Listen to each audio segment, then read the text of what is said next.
जलन। ममता बहुत ही सीधी और प्यारी लड़की थी, वहीं सुनील एक सरल और आगे बढ़ने की सोच रखने वाला लड़का।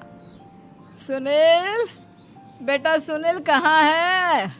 अरे जरा एक गिलास पानी तो दे दो। हाँ माँ, अभी आया। क्या माँ, पानी तेरे सर के पास ही तो रखा है, क्या हो गया है? तबीयत खराब है क्या? अरे नहीं नहीं, वो उठने का मन ही नहीं कर रहा था तो देखा ही नहीं। वैसे क्या कर रहा है? यहाँ बैठना मेरे पास। माँ पढ़ रहा था। वो कहना नौकरी में तो वक्त नहीं मिलता, अब ऑफिस से घर आकर ही तो वक्त मिलता है। अच्छा अच्छा ठीक है, पढ़ ले जा बेटा। सुनील पढ़ लिख कर और आगे बढ़ना चाहता था, लेकिन माँ की तबीयत खराब देखकर सोचता है कि शादी ही कर ले। कब तक माँ का ख्याल वो अकेले रख पाएगा? तो एक दिन, माँ ये ममता है, मैंने इससे शादी कर ली है। तुम्हारी तबीयत भी ठीक नहीं रहती तो मैंने सोचा शादी कर लेता हूँ। घर संभालने वाली और तुम्हें संभालने वाली कोई आ जाएगी तो अच्छा रहेगा। माँ अचानक से सामने बहू देखकर हैरान रह जाती है। बेटा ये क्या बात होती है? न बैंड, न बाजा, न दहेज, न शगुन, ऐसे कैसे बहू आ गई? माँ तू तो जानती है मैं नौकरी के साथ पढ़ाई कर रहा हूँ, तो कहाँ से इतना पैसा बचा पाता कि धूमधाम से शादी करता। वैसे भी माँ लोग तो आकर खाकर निकल जाएंगे, इसलिए बस वैसे ही। माँ जी, मैं आपका ख्याल रखूंगी। वैसे भी ये आगे की पढ़ाई कर रहे हैं, अच्छा कुछ कर गए तो सबके दिन फिर से अच्छे आ जाएंगे।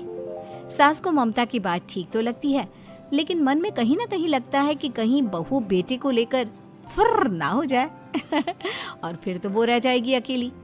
बेटा देख, मेरा जो कुछ भी है वो सुनील ही है, और सुनील का भी अब इस दुनिया में मैं ही हूँ और कोई नहीं। क्या सुनील? बिल्कुल माँ, लेकिन आज से ममता भी मेरे जीवन का अहम हिस्सा है, जैसे तू है। सास को बड़ा बुरा लगता है कि उसकी सल्तनत में कोई और हिस्सेदार कैसे हो सकता है। कैसे कोई और उसके 30 साल के बेटे की जिंदगी में अचानक से आकर बराबर का हिस्सेदार बन सकता है। देख बहू, मैं भले थोड़ा बीमार रहती हूँ, लेकिन इसका मतलब यह नहीं कि घर की चीजों में मेरा कंट्रोल खत्म हो गया है। मैं आज भी इस घर की रानी हूँ, समझी? बेटा सोचता है कि ये माँ को अचानक से क्या हो गया। कल तक जो माँ कहती थी कि जिंदगी का कोई भरोसा नहीं, वो अचानक से जंग के मैदान की झांसी की रानी कैसे बन गई? माँ क्या हो गया है? सब ठीक है ना? अचानक कैसी बात कर रही हो? ममता का आज पहला दिन है, स्वागत करो उसका। आसपास की आंटियों को बुलाओ, नई दुल्हन की मुंह दिखाए करवाओ। खैर, सास होने का फर्ज निभाती है और बाद में एक सहेली के साथ बाहर निकल जाती है। क्यों नहीं बताया नहीं कि बेटे का ब्याह कर रही हो? वैसे तो सारा दिन हम ही में घुसी रहती हो। अरे मुझे भी तो अभी पता चला, यूं अचानक सर पर लेकर आ गया। कहता है बहू है माँ तुम्हारी, अब इसको भी इतना ही मैं प्यार करता हूँ जितना तुझे करता हूँ। लो जी, ये क्या बात होगी? क्यों इतना प्यार करता है? अरे माँ का प्यार तो ज्यादा होता है। अब उसको तो कोई दूसरा पति मिल सकता है, लेकिन तुम ही बताओ, क्या माँ की ममता किसी और की हो सकती है? ना जी ना, बेटे को समझाओ ये बात। अरे क्या समझाऊं, मुझे तो खुद ही समझ में नहीं आ रहा कि क्या हो रहा है। जो बेटा कल तक माँ माँ करता था, अचानक से बीवी बीवी का राग आलाप रहा है। देखा, उसकी बीवी ना सुंदर और जवान है। सुंदरता के आगे तो एक से एक नहीं टिके, तो तेरा बेटा किस खेत की मूली है? सास को भी समझ में आ जाता है कि बहू की सुंदरता के आगे माँ का प्यार किसी काम का नहीं। उधर बीवी, ए जी, अम्मा जी सहेलियों को छोड़ने गई थी, अभी तक आई नहीं, हम देख आए क्या? अरे रहने दो ना, आ जाएंगी। कहाँ जाएगी, उनकी आदत है, एक बार जाती है तो पूरी पंचायत खत्म करके ही आती है। अच्छा ही है, खाना वाना खा कर गई होगी। छोड़ो ना, घूमेगी तो खाना पचेगा, नहीं तो ऐसे ही खाट पकड़ लेगी। बहू भी शांत हो जाती है। उधर सास सोचती है कि आज थोड़ा देर से ही घर जाती हूँ, जब बेटा परेशान होकर ढूंढेगा तब मजा आएगा।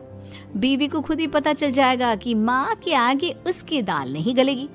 लेकिन वहीं दूसरी ओर घर पर, ए जी, माँ जी अभी भी नहीं आई, हमको तो घबराहट हो रही है कि क्या करें, जाकर पता करें किसी के घर। अच्छा, कहाँ जाओगी ये भी बता दो। पहला दिन है तुम्हारा इस घर में और एक ही दिन में मोहल्ला छानोगी क्या? हाँ, तो आप भी तो नहीं जा रहे हैं ना, हमको फिक्र हो रही है। अरे यार, ये रोज का है अम्मा का, खाओ और सो जाओ। बस फिर क्या था। बेटा बहू खाना खाते हैं और कमरे में सोने चले जाते हैं। उधर जब सास को कोई देखने नहीं आता तो वो हार कर घर आ जाती है, जहाँ वो देखती है कि सारे घर की लाइट्स बंद है। सास को गुस्सा आता है। बहू, ममता बहू कहाँ हो? लेकिन सारे दिन की थकी बहू को ऐसी नींद आती है जैसे किसी ने भांग की गोली खिला दी हो। वो तो नहीं उठती। उठकर आ जाता है बेटा। क्या बात है अम्मा, काहे चिल्ला रही हो? अरे सो जाओ ना, सुबह की थकी है बहू, वो सो रही है। जोर से बोलोगी तो नींद खुल जाएगी उसकी। माँ को गुस्सा आ जाता है। फिलहाल तो सो जाती है, लेकिन मन ही मन ढेर सारा जहर बहू के लिए भरा होता है। सुबह बहू चाय बना रही होती है कि सास धीरे से गैस तेज कर देती है, जिससे चाय का बर्तन जल जाता है। और जैसे ही बहू चाय का बर्तन उठाती है उसका हाथ जल जाता है। मेरा हाथ जल गया। वो जोर जोर से चिल्लाकर इधर उधर भागती है कि सास थोड़ी देर में उसके हाथ में पानी डाल देती है। हाय रे बहू, क्या कर रही हो? पहली बार रसोई छुई हो क्या?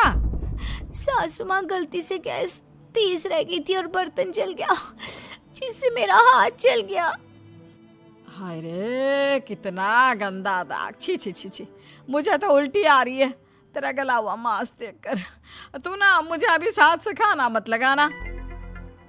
बहू भी खुद का हाथ देखती है तो उसे भी रोना आ जाता है। कुछ दिनों के बाद सास की सहेली आती है। बहू चाय बनाकर लाती है। उसके जाने के बाद सहेली कहती है, बहू की सुंदरता ऐसी है कि कोई भी दीवाना हो जाए। वैसे तेरे बेटे का क्या हाल है? अरे वैसा ही है, बहू के पीछे लट्टू। क्या करूं, कुछ समझ में नहीं आ रहा। मैंने तो बहू के चेहरे पर दिवाली के पटाखे की चक्री फेंक दी, उसका पूरा चेहरा जल गया। अब देखो ना रही सुंदरता, और ना ही अब मेरा बेटा उसे पूछता है। अरे अब तो वो उसे छोड़कर दूसरी भी देखने को बोल गया है मुझे। बहू सारी बात सुन रही होती है। आंटी एक बात बताइए, क्या भरोसा है कि दूसरी सही आए और आपके अनुसार रहे? देखिए आंटी, मेरी सासू माँ को गलत बात सिखाने की जरूरत नहीं है।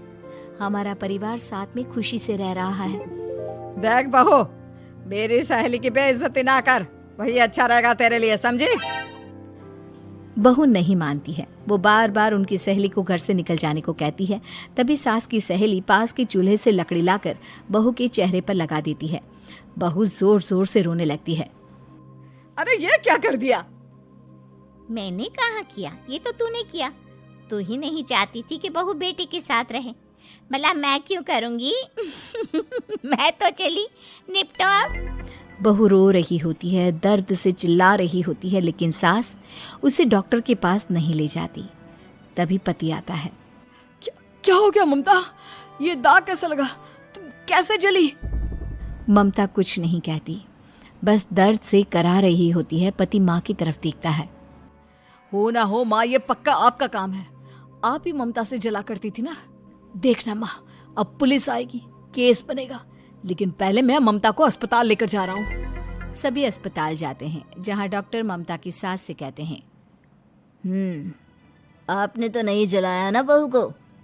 अब ममता की सास के तो पसीने छूट रहे होते हैं। वो घबरा कर कहती है, ना ना डॉक्टर साहब, कैसी बात करते हैं? हम क्या जलाएंगे अपनी बहू को? डॉक्टर ममता के पति से पूछते हैं। देखिए, क्योंकि ये ससुराल में जली है तो मामला पुलिस का बनता है, तो आप पहले पुलिस को बुलाइए, तभी इलाज पूरा होगा। सास डर जाती है कि अब तो बच्ची जिंदगी जेल में ही रहना होगा। रहने दीजिए ना, पुलिस को क्यों बुलाना? सारी हंसी खत्म हो जाएगी जब पुलिस के डंडे पड़ेंगे। बहू को जलाना भले ही बहुत आसान हो, लेकिन उसके बाद सारी जिंदगी जेल की हवा खाना। सास डर जाती है। पुलिस आती है। पास लेटी दर्द से करा रही ममता स्टेटमेंट देती है। तो क्या हुआ था? कैसे जली आप? ममता पास खड़ी सास को देखती है। बेटी बताओ, कैसे जल गई तुम? ओए, काका का किरण वाली शाहरुख, चुप, बिल्कुल चुप। सास चुप। सभी इंतजार करते हैं कि ममता क्या बोलेगी। जी मैं खाना बना रही थी, लकड़ी उड़कर मेरे ऊपर गिर गई और मैं जल गई। सास बहू की बात सुनकर रोने लगती है। देखा माँ, कितनी समझदार है ममता। ये चाहती तो, हाँ बेटा, ये चाहती तो मैं आज जेल में होती। मुझे माफ कर दे। मैं आगे से अभी कभी ऐसा नहीं करूंगी। बहू के साथ मिलकर रहूंगी। मुझे माफ कर दे।